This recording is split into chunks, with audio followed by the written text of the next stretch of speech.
Mapalad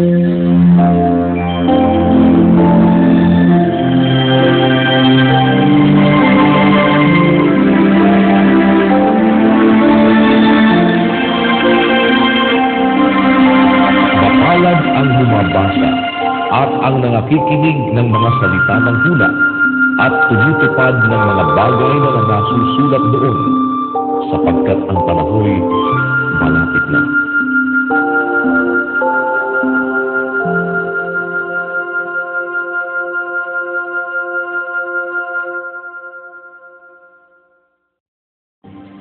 Lucas Kapitulo 9. At tinipon niya ang 12 at binigyan sila ng kapangyarihan at kapamahalaan sa lahat ng mga demonyo at upang magpagaling ng mga sakit.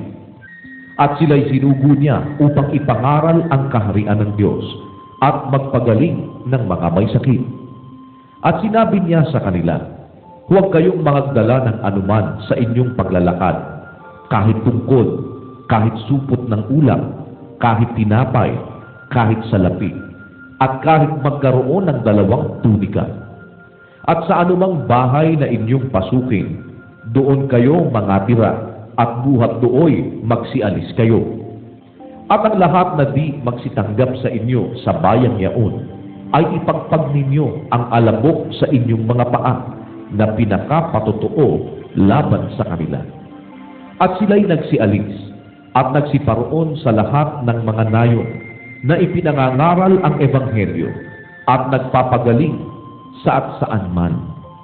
Nabalitaan nga ni Herodes na tetrarca ang lahat na ginawa, at siya'y totoong natitilihan, sapagkat sinasabi ng ilan na si Juan ay muling ibinangon sa mga patay, at ng ilan na si Elias ay lumitaw, at ng mga iba na isa sa mga datihang propeta ay muling ibinangon. At sinabi ni Herodes, pinugutan ko ng ulo si Juan. Datapwat sino nga ito, na tungkol sa kanya'y nababalitaan ko ang gayong bagay, at pinagsisikapan niyang siya'y makita. At nang magsibalik ang mga apostol, ay isinaysay nila sa kanya kung anong mga bagay ang kanilang ginawa. At sila'y isinama niya at lumigpit na bukod sa isang bayan na tinatawag na Bethsaida. Datapwat ng maalaman ng mga karamihan ay nagsisunod sa kanya, at sila'y tinanggap niyang may galak at sinasalita sa kanila ang tungkol sa kaharian ng Diyos, at pinagagaling niya ang nangagkakailangan gamutin. At nagpasimulang kumiling ang araw, at nagsilapit ang 12, at nangagsabi sa kanya, paalisin mo ang karamihan upang sila'y magsiparoon sa mga nayon at sa mga lupaing nasa palibot-libot, at mga kapanuluyan at mga kakuha ng pagkain, sapagkat tayo'y nangarito sa isang ilang na dako. Datapot sinabi niya sa kanila, bigyan ninyo sila ng makakain. At sinabi nila, wala tayo kundi 5 tinapay at 2 isda. Malibang kami magsiyaon at ibili ng pagkain ang lahat ng mga taong ito, sapagkat sila'y may 5,000 lalaki. At sinabi niya sa kanyang mga alagad, paupuin ninyo sila ng pulu-pulutong na may tigli 50 bawat isa. At gayon ang ginawa nila, at pinaupo silang lahat. At kinuha niya ang 5 tinapay at ang 2 isda, at pagtingala sa langit ay kanyang pinagpala at pinagputol-putol, at ibinigay sa mga alagad upang ihain sa harap ng karamihan. At sila'y nagsikain at nangabusog ang lahat. At ang lumabi sa kanila na mga pinagputol-putol ay pinulot na 12 bakol. At nangyari, nang siya'y nananalangin ng bukod, na ang mga alagad ay kasama niya. At tinanong niya sila na sinasabi, ano ang sinasabi ng karamihan kung sino ako? At pagsagot nila'y nangagsabi, si Juan Bautista. Datapwat sinasabi ng mga iba, si Elias. At sinasabi ng mga iba na isa sa mga datihang propeta ay muling nagbangon. At sinabi niya sa kanila, datapwat, ano ang sabi ninyo kung sino ako? At pagsagot ni Pedro ay nagsabi, ang Kristo ng Diyos. Datapwat ipinagbilin niya at ipinag-utos sa kanila na huwag sabihin ito sa kanino mang tao, na sinasabi, kinakailangang magbata ng maraming mga bagay ang anak ng tao at itakwil ng matatanda at ng mga pangulong saserdote at ng mga eskriba at patayin at muling ibangon sa ikatlong araw. At sinabi niya sa lahat, kung ang sino mang tao ay ibig sumunod sa akin, ay tumanggi sa kanyang sarili at pasanin sa araw-araw ang kanyang krus at sumunod sa akin. Sapagkat ang sino mang mag-ibig iligtas ang kanyang buhay, ay mawawalan nito. Datapwat sino mang mawalan ng kanyang buhay dahil sa akin, ay maililigtas nito yaon. Sapagkat ano ang pakikinabangin ng tao kung makamtan niya ang buong sanlibutan at mawawala o mapapahamak ang kanyang sarili? Sapagkat ang sino mang magmakahiya sa akin at sa aking mga salita, ay ikahihiya siya ng anak ng tao, pagparito niyang nasa kanyang sariling kaluwalhatian at sa kaluwalhatian ng Ama at ng mga banal na anghel. Datapwat katotohanan sinasabi ko sa inyo, may ilan sa nangakatayo rito na hindi matitikman sa anumang paraan ang kamatayan hanggang sa makita nila ang kaharian ng Diyos. At nangyari, nang makaraan ang may mga 8 araw, pagkatapos ng mga pananalitang ito, na isinama niya si Pedro at si Juan at si Santiago, at umahon sa bundok upang manalangin. At samantalang siya'y nananalangin, ay nagbago ang anyo ng kanyang mukha, at ang kanyang damit ay pumuti at nakasisilaw. At narito, 2 lalaki ay nakikipag-usap sa kanya, na ang mga ito'y si Moises at si Elias, na napakitang may kaluwalhatian at nang-uusapan ng tungkol sa kanyang pagkamatay na malapit niyang ganapin sa Jerusalem. Si Pedro nga at ang kanyang mga kasamahan ay nangag-aantok. Datapwat nang sila'y mga gising na totoo, ay nakita nila ang kanyang kaluwalhatian at ang 2 lalaking nangakatayong kasama niya.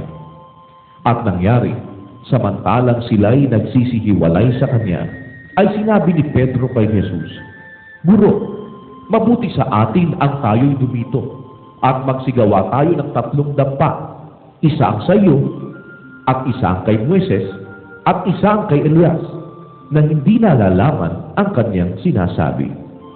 At samantalang sinasabi niya ang mga bagay na ito, ay dumating ang isang alapaap, at sila'y naliliman, at sila'y nakatakot nang sila'y makapasok sa alapaap. At may tinig na nanggaling sa alapaap na nagsasabi, Ito ang aking anak, ang aking hirang, siya ang inyong pakinggan. At nang dumating ang tinig, si Jesus ay nasumpungang nag-iisa, at sila'y di nagsisiimik. At ng mga araw na yaoy, hindi nila sinabi kanino mang tao ang alinman sa mga bagay na kanilang nakita. At nangyari ng kinabukasan, ng pagbaba nila mula sa bundok, ay sinalubong siya ng lubhang maraming tao.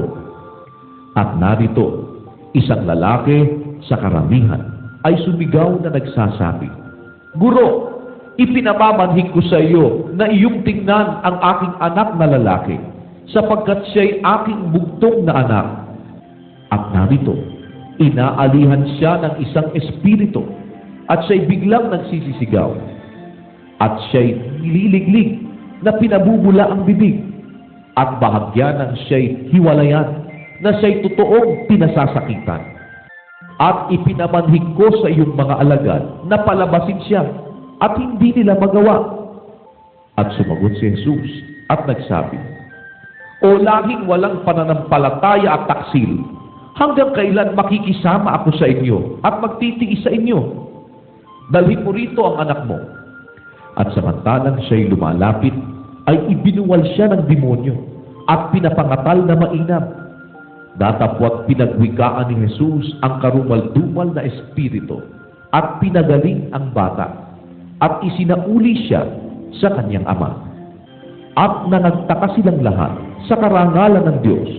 Datapwat samantalang ang lahat ay nagsisipang gilalas sa lahat ng mga bagay na kanyang ginagawa, ay sinabi niya sa kanyang mga alagad, "Manuot sa inyong mga tainga ang mga salitang ito, sapagkat ang anak ng tao ay ibibigay sa mga kamay ng mga tao." Datapwat hindi nila napag-uunawa ang sabing ito, at sa kanila'y nalilingid upang ito'y huwag mapag-unawa, at nangatatakot silang magsipagtanong sa kanya ng tungkol sa sabing ito. At nagkaroon ng isang pagmamatuwiran sa gitna nila kung sino kaya sa kanila ang pinakadakila. Datapwat pagkaunawa ni Jesus sa pangatwiran ng kanilang puso, ay kumuha siya ng isang maliit na bata at inilagay sa kanyang siping. At sinabi sa kanila, "Ang sino mang tumanggap sa maliit na batang ito sa pangalan ko, ay ako ang tinatanggap. At ang sino mang tumanggap sa akin, ay tinatanggap ang nagsugo sa akin, sapagkat ang pinakamaliit sa inyong lahat ay siyang dakila." At sumagot si Juan at sinabi, "Guro, may nakita kaming nagpapalayas ng mga demonyo sa pangalan mo, at aming pinagbawalan siya, sapagkat siya'y hindi sumasama sa atin." Datapwat sinabi sa kanila ni Jesus, "Huwag ninyong pagbawalan siya, sapagkat ang hindi laban sa inyo ay sumasa inyo." At nangyari, nang nalalapit na ang mga kaarawan na siya'y tatanggapin sa itaas, ay pinapanatili niyang harap ang kanyang mukha upang pumaroon sa Jerusalem. At nagsugo ng mga sugo sa unahan ng kanyang mukha, at nagsiyaon sila, at nagsipasok sa isang dayon ng mga Samaritano upang siya'y ipaghanda. At hindi nila siya tinanggap, sapagkat ang mukha niya'y anyong patungo sa Jerusalem. At nang makita ito ng mga alagad niyang si Santiago at si Juan, ay nangagsabi, "Panginoon, ibig mo bagang magpababa tayo ng apoy mula sa langit, at sila'y pugnawin?" Datapwat lumingon siya, at sila'y pinagwikaan, at sila'y nagsiparoon sa ibang nayon. At paglakad nila sa daan, ay may nagsabi sa kanya, "Susunod ako sa iyo, saan ka man pumaroon." At sinabi sa kanya ni Jesus, "May mga lungga ang mga sora, at ang mga ibon sa langit ay may mga pugal. Datapwat ang anak ng tao ay walang kahiligan ang kanyang ulo." At sinabi niya sa iba, "Sumunod ka sa akin." Datapwat siya'y nagsabi, "Panginoon, tulutan mo muna akong makauwi at mailibing ko ang aking ama." Datapwat sinabi niya sa kanya, "Pabayaan mong ilibing ng mga patay ang kanilang sariling mga patay. Datapwat yumaon ka at ibalita mo ang kaharian ng Diyos." At ang iba na may nagsabi, "Susunod ako sa iyo, Panginoon. Datapwat pabayaan mo akong magpaalam muna sa mga kasangbahay ko." Datapwat sinabi sa kanya ni Jesus, "Walang taong pagkahawak sa araro at lumilingon sa likod ay karapat-dapat sa kaharian ng Diyos."